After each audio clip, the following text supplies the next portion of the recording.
Spurs left it late to snatch victory at Cardiff last week.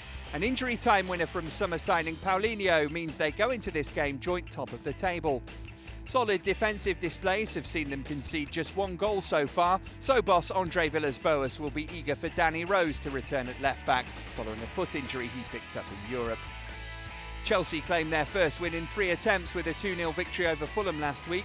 John Obi Mikel's first goal in the Premier League sealed the victory, while Oscar scored his second league goal of the season. Goal correspondent Greg Stobart thinks Spurs will continue their impressive form. Tottenham and Arsenal are the two informed sides. Spurs have only conceded 1 goal all season. They're in good form, they've got a really strong midfield. Chelsea, there are a few teething problems, especially with Mata out of the side. Home advantage is going to make a big difference here. I fancy Tottenham just to edge it, 1-0.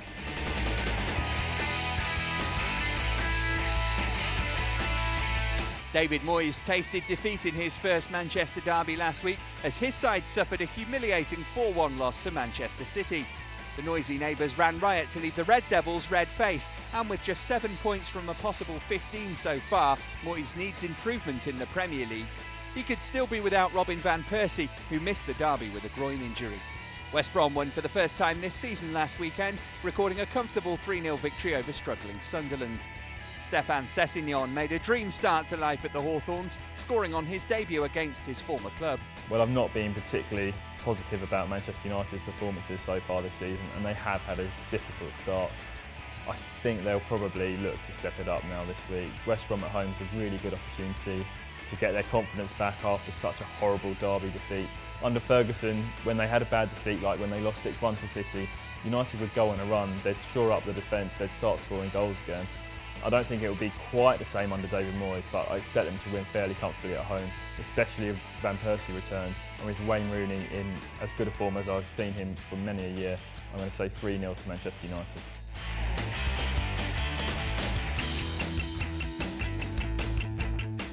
The Swans have gone 3 games unbeaten in the league following their convincing 2-0 triumph over Crystal Palace last time out. It took just 80 seconds for Michu to get on the score sheet, and boss Michael Laudrup will need the Spaniard at his best against top-of-the-table Arsenal. Stoke were the latest victims as Aaron Ramsey continued his fine start to the campaign. The Welshman is proving pivotal to the Gunners' success, as is new boy Mesut Ozil, who assisted all 3 goals against the Potters and has quickly endeared himself to Arsenal supporters. This will be a very interesting game. 2 footballing sides who like to get the ball down. Swansea have had a really tough fixture list, Tottenham, Man United, Liverpool, but now they'll start to look to come out of it and pick up some points. Arsenal, for me, are the form team. Mesut Ozil's been superb, and I actually think they're better suited to playing away, which is why I'm going to say 2-1 to Arsenal.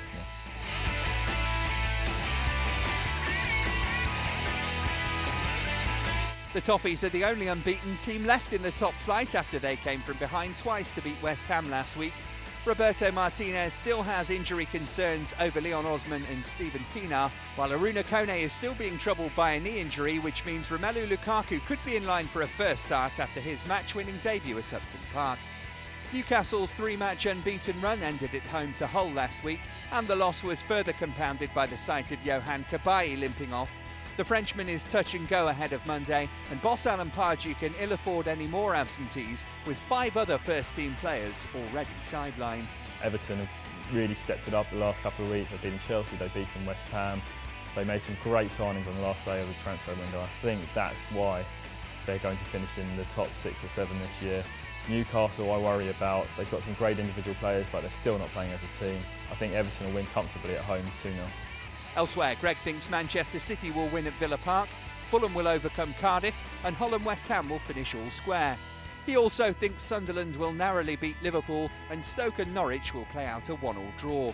To follow all the match action, make sure you log on to the Gold Live Match Centre this weekend.